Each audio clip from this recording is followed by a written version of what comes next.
Telugu capital భక్తి టీవీకి స్వాగతం సుస్వాగతం. నేను శ్రీలక్ష్మి.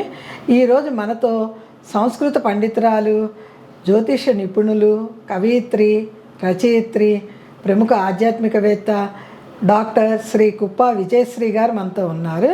విజయశ్రీ గారు నమస్కారం అండి. నమస్కారం శ్రీలక్ష్మి గారు. విజయశ్రీ గారు, శ్రీ లలిత అష్టోత్తర శతనామావళిలో నామాలు వివరించుకుంటున్నాం కదండి. మనం 34 నామాల వరకు వివరించారు. అవునండి. ఇప్పుడు 35వ నామం ఇంకా ఎంత అద్భుతంగా చెప్తారా అని ఎదురు చూస్తూ ఉన్నా నేను. నిజంగా మీరు ఎదురు చూడటం చాలా సహజం. కాకపోతే ఆ నామాలు ఒకదాని తర్వాత చెప్పుకుంటుంటే శ్రీరాముడి విషయంలో మనకు ఒక కీర్తన చూడండి. శ్రీరామ నీ నామం ఎంత రుచిరా, ఎంత రుచి ఎంత రుచి ఎంతో రుచిరా అంటాడు. అలాగే అమ్మవారి నామాలు కూడా ఏ నామానికి ఆ నామం అద్భుతమైన రుచి. రుచి అంటేనండి సంస్కృతంలో ఆస్వాదించడమే కాదు, కాంతి అని కూడా అర్థం ఉంది. రుచులు, రోచస్సులు, రుచులు అంటారు. అంటే కాంతి అనమాట. అంటే ఎవరికైనా కూడా అంధకారం ఎవరికి ఇష్టం ఉండదు, కాంతే ఇష్టం ఉంటుంది. ఆ అమ్మవారి నామాల్లో సూక్ష్మ రూపంలో మనకు అందిస్తున్నటువంటి కాంతి తరంగాలు ఉన్నాయే, అది మనని ఎక్కడికో తీసుకెళ్ళిపోతుంది అనమాట. అలా తీసుకెళ్తున్న నామాల్లో 35వ నామం చాలా చాలా ముఖ్యమైనదండి. అంత అద్భుతమైన నామం అది. ఎలా అంటారా చెప్పండి. 35వ నామంలో సృష్టి మొత్తం ఉందండి. సృష్టి మొత్తం.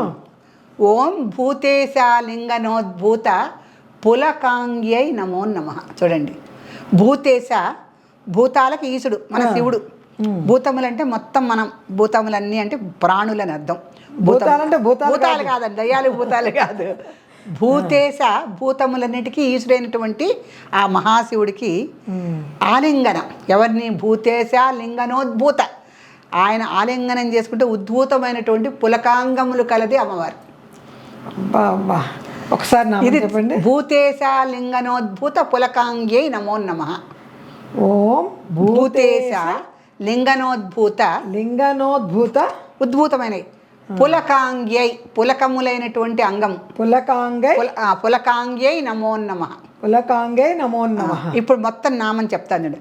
భూతేశ లింగనోద్భూత పులకాంగ్యై నమో నమః. ఇది నామం అండి. చాలా బాగుంది, చాలా బాగుంది. అంటే దీంట్లో సృష్టి మొత్తం ఎలా ఉందంటే, ఇప్పుడు పైకి చూడటానికి దీన్ని సంస్కృతంలో ఆభాస అంటారు, రసాభాస అంటారు. పైకి చూడటానికి ఒక అర్థం కనిపిస్తుంది, అంతరార్థం వేరే ఉంటుంది. దీనికి ఆభాస అంటారు. అంటే అది ఆభాసం చెందుతున్నప్పుడు అసమైన రసాన్ని మనకు అందనివ్వదు చూడటానికి, అది అందనివ్వదు.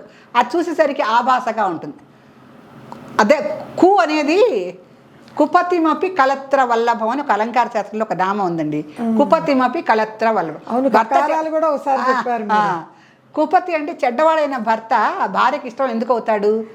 కుపతిమపి కలత్ర వల్లభం అంటే అయ్యో భార్యకి వల్లభుడేమిటి, చెడు భర్త అని చెప్తూనే ఉన్నారు కదా అని అనిపిస్తుంది. అది విరోధాభాస అలంకారం. కుపతిమపి కలత్ర వల్లభం. కు అంటే భూమి, దానికి పతి ఎవరు? భూపతి అంటే రాజు. రాజు మరి కళత్రానికి భార్యకి వల్లభుడు ఎందుకు కాడు? రాజు కదా, మహారాజు కదా తన భర్త. ఆవిడకి వల్లభుడే, ప్రియుడే. పైకి చుట్టానికి ఏంటి? భర్త కుపతి అంటే ఏదో చెడు భర్తగా బోలని అర్థం. కుపతి అంటే అది ప్రొనౌన్సియేషన్ వినటానికి కూడా మనకి కుమతి అంటాం. మన సుమతి కాదు, వాడు కుమతి అంటాం. అంటే వాడి మతి సరిగ్గా లేదని కుమతి అంటే. సుమతి అంటే మంచి బుద్ధి కలవాడని. ఏంటంటే సుమతి అంటే మంచి బుద్ధి, మంచి బుద్ధి. కుమతి అంటే సరైనటువంటి కుళ్ళు బుద్ధి ఉన్నవాడు అనమాట వాడు. అది కు అనేది ఎప్పుడు కూడా చెడు దాన్ని ఇస్తే. సకారం శుభంగా ఉండేటువంటి సు అయితే సుమతి, శుభము ఇట్లా వస్తుంది కదా మనకి. అలాగే ఇక్కడ ఏంటంటే వాడు సుమతి కాదు, సుపతి కాదు, కుపతి. కుపతి అంటే చెడు భర్త కదా.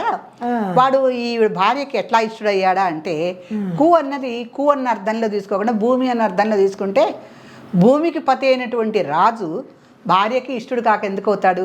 ఎంత గూఢార్థం, ఎంత గూఢార్థం. అందుకని ఇది ఆభాసం, విరోధాభాస అంటారు. పైకి విరోధంగా కనిపిస్తుంది, లోపల చూస్తే ఆభాసం చెంది ఉంటుంది. అది పైకి అలా కనిపిస్తూ ఉంటుంది. ఆ శబ్దం లోపల మాత్రం ఒకటే. అలా ఇక్కడ భూతేశ లింగనోద్భూత పులకాంగ్యై నమో నమః అంటే మన మహాశివుడు, మన మహాదేవి అయినటువంటి అమ్మవారిని ఇలా ఒక్కసారి ఆలింగనం చేయగానే వాడికి పులకాంకరాలు వచ్చినాయట, ఒళ్ళంతా గగురు పొడిచిందట. ఇదేదో శృంగారానికి సంబంధించిన విషయం అని అనుకుంటారు నామం చూడంగానే. కానీ అంతరార్థం ఎట్లా ఉంటుంది? భూతములన్నిటికీ ఈశ్వరైనటువంటి ఆ మహాశివుడు అమ్మవారిని ఒకసారి ఆలింగనం చేసుకున్నప్పుడు ఉద్భూతమైనటువంటి పులకాంకురాలు ఏవైతే ఉన్నాయో, ఆవిడ శరీరం మీద పులకాంకురాలు ఎలా ఏర్పడ్డాయో, ఆవిడ మహాశక్తి సమన్వితండి. వాళ్ళకి భార్యాభర్తల సంయోగము, వియోగము, అనురాగము, పులకాంకురాలు, ఆలింగనం చేసుకోవడం, ఇవన్నీ సాధారణమైనటువంటి భార్యాభర్తల శృంగార విషయాల్లో చెప్పే విషయాలు. కానీ మహాదేవుడికి, మహాదేవి విషయంలో ఎందుకు చెప్తున్నారంటే, ఉద్భూత పులకాంగే అంటే శివుడు ఒక్కసారి అమ్మవారిని ఆలింగనం చేసుకుంటే ఆవిడికి ఏర్పడినటువంటి పులకాంకురాలే ప్రాణులు. మరి లేకపోతే మనందరం ఎక్కడి నుంచి వచ్చాము? వాళ్ళు జగతః పితరౌ వందే పార్వతీ పరమేశ్వర వాగర్థావివ సంపృక్త వాగర్థ ప్రతిపత్తయే జగతః పితరౌ వందే. జగత్తుకు తల్లిదండ్రులైన వాళ్ళు ఒకసారి ఒకళ్ళనొకళ్ళు ఆలింగనం చేసుకుంటే మనబోటి ప్రాణికోటి ఆ పులకాంకురాల్లోంచి రాలిపడ్డాం. మరి సృష్టి రహస్యం ఉంది కదా ఈ నామంలో. అవునండి, చాలా ఉంది. సృష్టి ఈయన కనుక ఆలింగనం చేసుకోతే ఆవిడకి పులకాంకురాలు లేవు, మనందరం ఉద్భవించాం కూడా. ఆ ఎందుకంటే లక్ష్య రోమ లతాధారత సమున్నయ మధ్యమ. ఆవిడ శరీర వర్ణన చేసినప్పుడు ఈ నాభి దగ్గర నుంచి పై వరకు ఒక రోమరాజి లతలాగా ఉంది ఆవిడకి, వెంట్రుకలన్నీ లక్ష్య రోమ లతాధారత. 1,00,000 రోమాలు ఆవిడకి ఎలా ఉన్నాయంటే, మామూలుగానే ఆవిడకి 1,00,000 రోమాలు ఉన్నాయి. లతారాజులాగా ఉన్న మనిషికి శివ ఆలింగనంతో ఏర్పడినటువంటి పులకాంగాలతో ఆ పులకరించిపోయినటువంటి పులక అంగములు అంటే చిన్న చిన్న ఏంటి, ఒక చిన్న చిన్న మొలకల్లాగా వచ్చినాయట. ఆవిడ అంగం మీద చిన్న చిన్న వెంట్రుకలన్నీ లేవంగానే అవన్నీ చిన్న చిన్న మొలకల్లాగా అయినాయట. ఆ మొలకలే మనబోటి ప్రాణులు. ఆ ప్రాణులన్నీ పెరగటానికి శివుడు భూతాలకి ఈశుడు, మనందరం భూతాలమేగా. మరి భూతాలకి ఈశుడైనటువంటి మహాదేవుడు అమ్మవారిని ఒకసారి ఆలింగనం చేసుకోగానే, అంటే ఆ లింగనం అంటే ఏంటి, ఆయన లింగ స్వరూపుడే కదా. ఆపాతం లింగం, ఆ అంటే ఎప్పుడు ఆపాత ఉన్నారు, ఆపాత మధురం అంటాం. అంటే ఏంటి, పూర్తిగా మధురం. ఆలింగం, ఆ లింగనం అంటే ఏంటి, ఆయన లింగంతో ఒక్కసారి ఆవిడని పూర్తిగా కప్పివేశాడు. కప్పివేయంగానే ఆవిడకి పులకాంకురాలు వచ్చినాయి. వచ్చేసరికి ఆ పులకాంకురాలే సృష్టి రహస్యంగా మారి మన యొక్క ప్రాణికోట ఎంత ఉద్భవించింది దాంట్లో. మరి ఆయన ఆలింగనం చేసుకోకపోతే ఈ సృష్టి ఎలా జరుగుతుంది? మరి ఇప్పుడు మనం చెప్పుకున్నా జగతః పితరౌ వందే.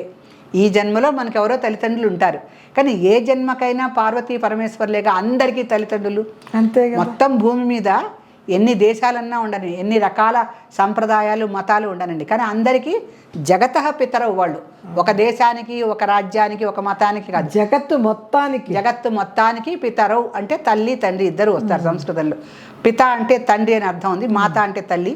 కానీ సంస్కృతంలో పితరౌ అంటే తల్లి తండ్రులు అని అర్థం. పితరౌ అంటే తల్లిదండ్రులు. జగతః పితరౌ, మరి కాళిదాసు రాసిన శ్లోకం కదా ఇది.